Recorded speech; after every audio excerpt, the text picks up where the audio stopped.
Hmm.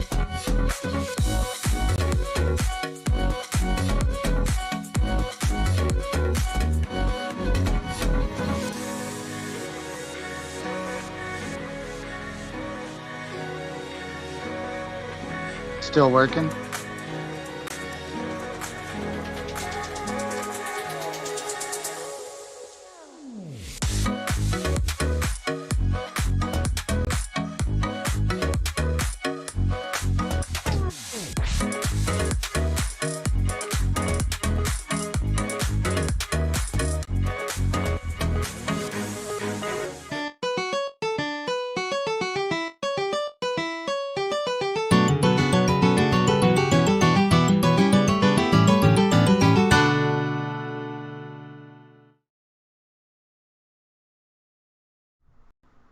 Hello, everyone. Welcome to Cookies Enabled. My voice is unfortunately had had a really rough week, so I am going to try to limit my talking as much as I can. I got a nice cup of tea here, and I got my beanie and my hoodie on to keep me nice and warm because it's not the nicest weather out there in Michigan, unfortunately. Um, but yes, we do have some really awesome news for you guys this week. And we had a little bit of a rocky start there. That's why we're a little late today, but no big deal. um, we have some space news. A little bit. Finally, some good space news. And a little bit of SpaceX. Tiny bit of SpaceX news, yeah. Like Tiny not a bit of ton, but SpaceX. a little Yeah. bit. Well, we know from last week they did launch the mission to test diverting an asteroid away from Earth Yes. to see if that's a doable thing. It's going to be a little bit until it actually Yeah, a couple months, I think, rendezvous right? with until it rendezvous with that asteroid, and then they're going to test it. Basically, just going to slam into it and see if they can move it off course. Right. Um, no, it's it's going to be interesting to see if this technology is actually going to work for it. All of obviously they think it does. Otherwise, Right. they wouldn't have spent as much money Exactly. going for that sort of thing. But that mission took off completely successfully. We have a road closure in Boca Chica right now for a Oh, possible 1020 static fire. right. We are getting close, and it looks like January is hopefully when we'll see that orbital test flight. I mean, they are pushing that back multiple Right. times, Right. but there are many reasons, the environmental studies from the FAA, making sure that all the equipment is ready. We're getting closer. You can't rush it. I'm super So, excited. I know. I know. That's one still, thing you yeah, can't still rush. can't wait. It's too much science and engineering to really rush it any more than they already have, without like catastrophic failure. so, so yeah, I I think they're mean, trying he to be says the very careful. chances of this mission going off without a hitch are very low. Oh I God, mean, yeah. we've never tried this. We've never launched a rocket with 27 or 29 engines Right. on it. I can't think Brand of a new. time we ever Uh, have. no. Yeah, I think like four The or closest six maybe.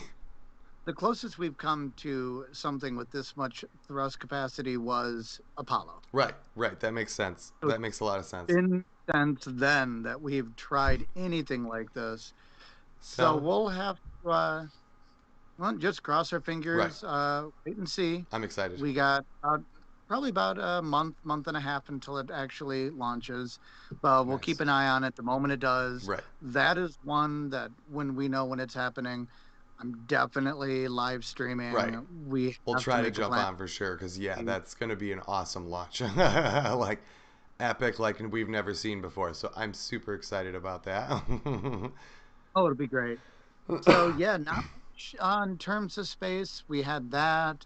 Yep. Um, I Um think we're going to do the James Webb right. That's about to launching. launch or it's already launched, but we got a couple weeks before it's like officially out and ready to go and actually doing stuff. Exactly, So we got to wait. exactly. But we'll, like I said, we'll have to wait. We'll see exactly what happens with that. I'm excited. Not much SpaceX other than that. Sometimes we have those Right. Little times lull. when, yeah.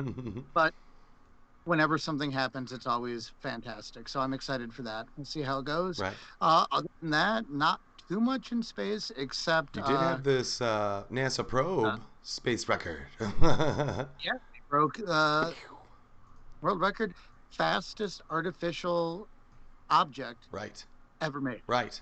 I mean, we've gone pretty Literally, fast it's before, but this is like stupid crazy fast. I mean, this thing was three screaming at the hundred sun. sixty-three thousand 363,000 miles an hour. That's hard for me to even Basically, fathom, uh, really. well, they launched it quite a while back, and it's doing these closer and Right. closer Swivels. elliptical I have a orbits picture of towards that actually. Let me show everybody here what he's talking about. So here's your orbital that he's talking about. that. You can see it's got these like tighter and tighter loops, and so it's going to be going faster and faster and faster. So the past orbit is your yellow line, and your future orbit is the red one. As you can see, it's going to keep getting smaller and smaller and smaller. That's really the whole idea here. Faster, faster, faster. You know, kind of like how when you put those And pennies in getting the closer, spinner at the mall. closer to the sun. So its next orbit, it's going to break that world record again Holy and moly, continue yeah. until one of its last orbits. It's only going to be a few million miles from the Right. surface. They think it'll get up to about 430,000 miles per hour. And it's basically picking up information about the sun. Yeah. It's getting Yep. closer. And while it sounds like it's going too fast to do anything, given the size of the Oh, the sun, sun is it's still massive. It's a, still slow a in comparison. close orbit at that end of the elliptical orbit Right, right. to collect all that data. I mean, the sun is pretty big. Yeah, it is. Um, yeah, world record, fastest man-made object ever, and it's going to break that record again in Very the next soon. orbit, which will take a month or so. Right. Now we do have one more piece of space news. I mentioned a couple weeks ago Hubble was down again. Not necessarily completely down. It was in like a weird kind of semi-space safe mode again after they had already resolved a bunch of issues. Now they fixed it. They fixed 3 of the 4 operating cameras, and they got them all completely out of safe mode, and they are fully functioning right now, except for one camera. For whatever reason, this one particular camera keeps wanting it can't seem to synchronize its time card with the rest of the board. For whatever reason, it's not synchronizing correctly with the rest of the hardware. So how they tricked these other cameras back into functioning was to actually trigger some of that older hardware that they switched away from before, and they kind of reprogrammed some of that, and then poof, everything started working except for that one camera. So we might be down a camera on the Hubble, but we still got 3 of the primary 4 cameras still fully functioning. They're not even in a safe mode. Like we're getting full data telemetry from those cameras. So good news. She's still fully functional for the most part, about 90% functional right now. Well, Yay, we got Hubble! I'm sorry? basically now it seems like they're just tinkering with it in Pretty a much.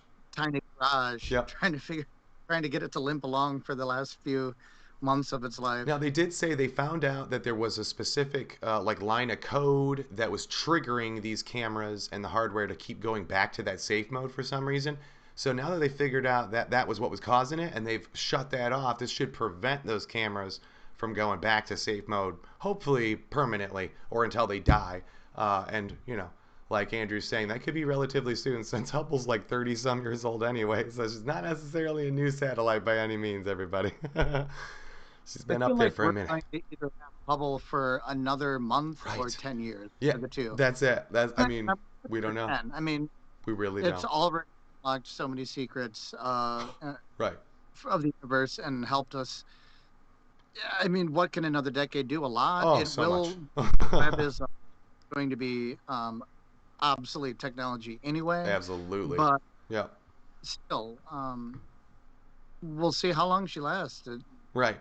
I'm excited. 30 years is a long time for any space probe. That is very Um, true as well. Like even most functional satellites have a hard time pulling a full 30 years without needing some kind of repair or like a whole half of the satellite's just not functioning anymore for some reason.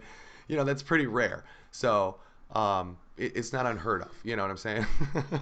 Anyway. Okay. So I think it's that's pretty what much we it. do, I'm sorry. and we'll use it as long as we can. But Always. again, Yeah. it's going to be obsolete.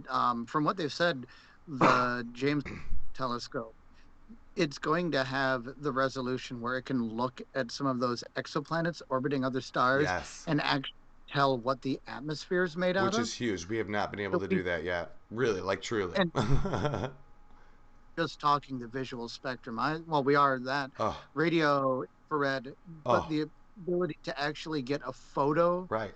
like photographic images Mm, of another planet and its atmosphere, and say, so is, cool. is this oxygen rich? Could this harbor Like life um, or the right water or environment? something. Right. To be able to see that Oh, finally, not just think not just that that detect it. planet might Right. make zone. We're going to see what the atmosphere is made of, which is huge. Yes, that's a huge breakthrough. We've never really had anything like that that I can think of. Okay. I mean, we have some ground telescopes that do use technology that can give us spectrums of planets to give us an idea of what kind of chemical compounds and stuff, but we can't see atmospheres or terrains or anything like that. So this is definitely going to be a big breakthrough for us. So as soon as we get more news about the James Webb, we'll get you guys that. Um, Now let's jump into some other random news. You had this really interesting one. I was kind of reading it before the show here about how they discovered this home, and it's like an old ancient home from like the 1800s or something. I didn't get a chance to read the full article, but I was really kind of blown away. I'm trying to pull the image up here It for was you in guys. it was in Utah. Right, So the article comes from the relatively local news station in Michigan, WWMT, right. Channel 3 out of Kalamazoo, where we were from. Woo. Um, but they were renovating this old home, Right. which obviously had been resided, Yeah. Yeah, reshingled, you can tell. I'll but show a couple angles here. they they found a home from the late 1800s, Right. which, I mean, if you look at the photos, it's incredible to see this old construction, Yeah. um, and how it changes from today. It's weird to see because you have the old plank construction of these houses Right. with nice new windows fitted in Yeah, there. you can even see That's like them kind of very, like did some stucco around the windows and doorways and stuff, they'll kind of touch it up for the times. But that but wood the is original straight from like the structure, 1800s. yeah, the original structure was still there, Yeah, which I thought was that's extremely amazing. cool. Just to see that bit of history and that it hadn't been torn down or replaced, Right. just covered with new materials. Yeah, You here was strip one of that the all barn away signs. from over 100 years ago. Yep, here's the Hanson brothers. Here's what it looked like back then. They had Mhm. this old picture on their website, and I copied that there. So then here's the one that they found. So I mean, it's the exact same sign, but it's so worn down over the years. You can almost make out the letters, you know what I'm saying? So that was really cool. I'm like blown away by this because very rarely do you ever hear of them like renovating a house and finding an older house underneath. That's really kind of rare, especially around here. I mean, we have buildings that they do that stuff too downtown, in the cities and whatnot as well. They'll gut out the old stuff and then kind of touch it up with new things. So that's not unheard of, but this was really creative and kind of cool.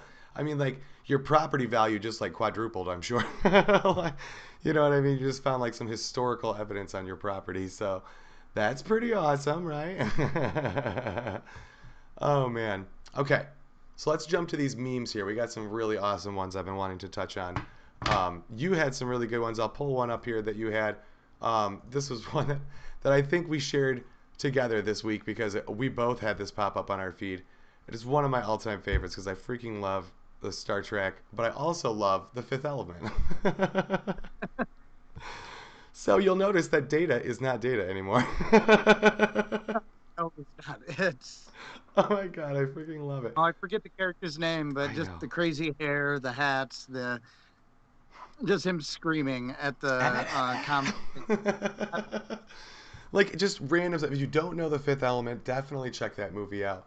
And if you know anything about Star Trek at all, you know that usually the two people in the front are the ones steering the ship and kind of indicating what's coming up, or if you're about to go into like a quasar or something.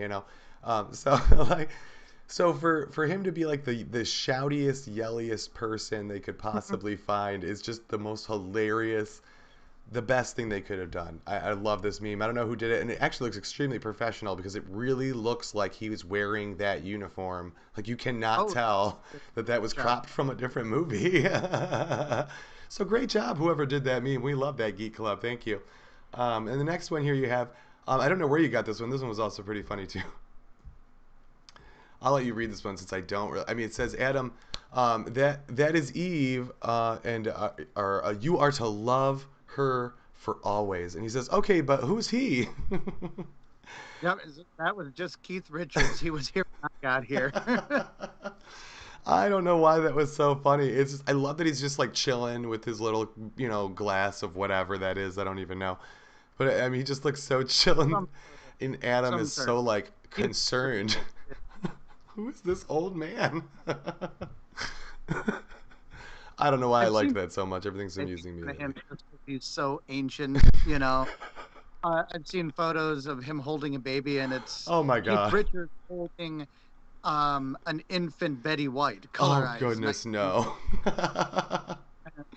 Like that Oh, man, he's going to oh, be around in another 50 years just because he's so um, pickled oh my god, right? by all the things. They just uh, plug him in at night. no, I love that. That is so awesome. So I found this other one here this week. This one was pretty funny. This one made me just roll laughing. I love Christopher Walken to death, but holy moly, we had a really snowy week this week, and so I was walking in a winter wonderland. And now I can't do a Christopher Walken impression even with a voice, so I'm not even really gonna try. But you've really got to imagine him saying this line, and it just will just make you die because God, he's so funny. Um, and if you don't know SNL, more cowbell, definitely check that out. That's one of Christopher Walken's probably funniest SNL moments of all time. So definitely check that one out. And last one we got here for you, I found somebody took a picture of their local grocery store. Thought they'd have a little fun with this goat's butter for sale. They said, "Who you gonna call?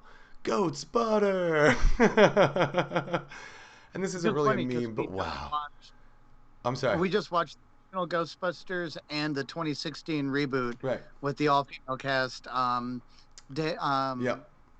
when went downstate for Thanksgiving, we watched them back to back, and Love it. I'm excited in January when Ghostbusters Afterlife is Yes. streaming. Yes. Yes. I cannot That's in wait. which we're avoiding, but Right. the moment that it's streaming, I'm watching Oh, it. I'm I'm excited. seriously cannot Everybody, wait to see that movie. And that was one reason why I wanted to bring this up is I'm a huge Ghostbusters fan, absolutely. In fact, one of my friends in Kalamazoo went to go see the original Ghostbusters. It was being reshown in Kalamazoo at one of the theaters, so he got to go see that, which is a real privilege because I never got to see it in the theater. It was VHS was my first viewing of Ghostbusters. Mhm.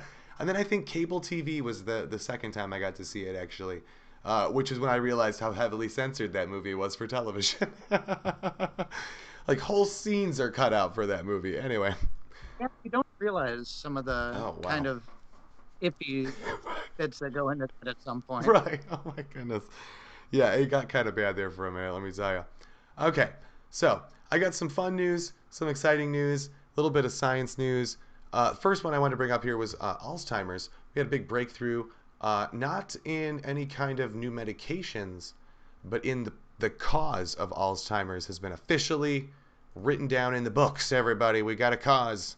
We have it figured out. Now here's a Really? picture of your neurons in your brain, and this is when they're healthy and they're happy. They're doing great. You got your proteins right where you want them. Everything's cleaned up. It's looking great. So what they have discovered is that you have a protein in your brain that you need, and it's called a tau protein, and I'm probably saying that wrong.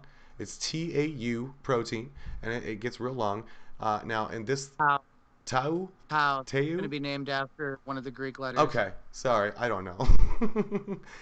These guys are critical for brain function and help keep your brain clean and help replace the bad proteins that have been used or spent already in your brain. These will fill in the blank, which is super crazy helpful. But when things like plaques start building up in there, these amyloids can get a little tangled, as they like to call, which is where they kind of show they have these long tails, and if they zoom in on the tail, it looks like it's all knotted up inside the tail. And that is actually like it's breaking down from the inside out pretty much. And so the proteins are no longer helpful. And so this is a problem. This is really good or really bad. So here you can see you have a healthy, microbial wall, and then you also have the Alzheimer's microbial. So very different. One is falling apart, the other one is healthy, and you can see the proteins are properly aligned on the outside, providing the proteins and the energy necessary to function. So this is great, except for the fact that, again, when you have that plaque buildup in the brain, things get a little out of whack, and that causes these tau proteins, I'm sorry, to get really messed up and pretty much just not do their function at all. And they don't get cleaned up out of the brain like they should, and this starts to form dementia. And so they have this connection as to what causes it, and they already have treatments coming down the line in human trials right now to work on help cleaning out this excess protein buildup in the brain, because they had an idea, before this study that this was probably the cause, something to do with it anyway. So they were already working on drugs, and now they know that these drugs are going to be probably way more beneficial than originally thought. So good news, everybody that was looking for some kind of major breakthrough in the medical world. This is the best I could find for the week, and I think this is a pretty good one, honestly. I'm really surprised that they were able to determine this much. And this was not a small study. We're talking thousands of brains were looked at here. So it was a definitive answer, which was even more welcoming. So great. We love that. Awesome news.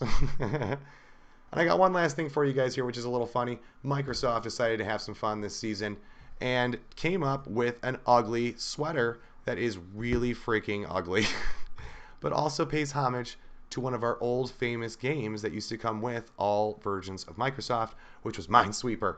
So you can get a I was about to Minesweeper say the sweater. Minesweeper Yes, Minesweeper sweater. I freaking love it. game that nobody knew how to play. Oh, nobody knew how to play it. I mean, it took like years just to decode what the numbers meant, you know. But yes, once you figure out how to play Minesweeper, it is amazing. Now, this sweater has already unfortunately sold out pretty much around the world, which is not surprising. But Microsoft is donating the money earned from this sweater to charity, so they're not actually going to be making any money from the sweater at all. And it was expensive. We're talking $75 for a Minesweeper sweater. Ouch. I feel like there's a lot of people our age though that if they had the money, they'd get it. Oh, I would totally. If I had money to spend and I didn't care about it, I would have bought it. So, if you're looking for one of those nice white elephant gifts, check out the Microsoft website link. I posted it below. They have other nostalgic things you can buy off their website as well. I don't know if they all go to charity, but I know the sweater was definitely a charity winner, and they are still donating $100,000 of their own money to the charity as well. So, everybody wins Oh, this do you know holiday what season. I'm sorry. they're raising money for?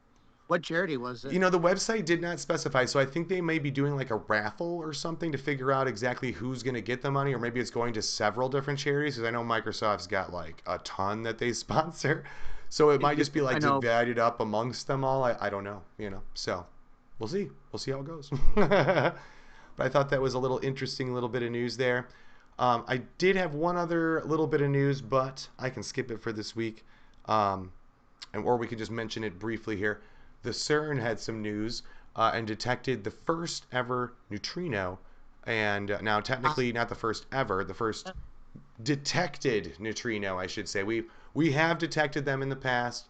This is not something new, but it is when it comes to collisions. We have never detected it for any kind of man-made collision before like this. So huge leaps yeah, and bounds. we found them. Basically, cosmic waves are Yes. coming from out Yep. of Like the um, sun and other basically. planets and So, stuff. Yep. yeah, they built a new sensor for the Hadron Collider, Yes. probably about the size of an average truck, Right. It's pretty small, honestly, actually. and just main path. And they just started firing particles at each other, and obviously looking for something and looking for specific Yep. energies and Exactly. temperature. and they popped up, in which which is awesome. We've been looking for them. And this is a huge gateway that could open up possibilities for not only communications, which I know I have mentioned this prior episodes way back in the day, where they have been testing neutrino communications for some time, and this could be a breakthrough. Understanding the quantum physics behind the neutrino is really critical because there's a lot we don't know still. So super hopefully, to this breakthrough is. they're I'm sorry. they're particles that can basically breach the speed of light Yep, in a way that we don't quite understand. Like exactly. it's And they can pass through or almost every material, like known to man. Almost every known material. There's yeah, few that. we have water tanks, you know, several hundred feet Yeah, I underground got a picture of one here. to This is a detector. catch neutrinos. They pass through, and every once in a while they'll just get this tiny faintest little blip. That's at a neutrino. It might have been, but we don't know. But now, if we can reproduce those particles in a structured lab under the conditions that we choose, Exactly. it can allow us to study them more easily because we know when they're going to be there because Exactly. we make them And that's a instead of huge part of it. being and praying for one to show up in a Olympic-sized swimming pool. Right, right. Now they can make it whenever they want, basically. Yes. And now we can observe it and hopefully learn more. They were even mentioning in the article how this could open the world to dark photon and a whole other spectrum of particles that we are just beginning to understand. So, really cool science, everybody. I really wanted to bring you. I want to say the first time it was detected was back in 1970. Actually, I found this old picture which shows that they detected it because, as you can see here, you had a collision of a neutrino with a proton, which changed the proton's trajectory, and that's how they knew the neutron was there. So they weren't like, oh, it's right there, I see it, it's glowing. It wasn't like that. It wasn't like a radar map or anything like that. It was you're watching the proton, it hits the neutron, and it moves. And that's how they know it And hit the neutron. So that was how you other neutrino. I'm with a sorry. lot of there. They look for signs of their existence, not necessarily you can't necessarily take a image of it, Exactly. It's like a black hole, but kind of. Yeah. based on the math, knowing how these particles would interact with others, how it would change Right. the energy signatures, they say, well, neutrino is going to make the proton do Right. this. So if we see that happen, that means a neutrino's there. Exactly. So, Pretty sure they're there. But now we can actually make them ourselves. yes. And I think that's going to be open a lot, especially like you said, quantum physics, a Oh, lot of that research, huge. that's going to be Like, for welcome, them. enter the world of the tricorder, where you will be able to scan anything with a neutrino wave and receive, hopefully, some kind of telemetry to the computer to calculate whatever, maybe the density of whatever you're trying to figure out, or maybe the chemical structure of whatever you're looking at. Because, I mean, these neutrinos are as small as electrons and protons, if not smaller.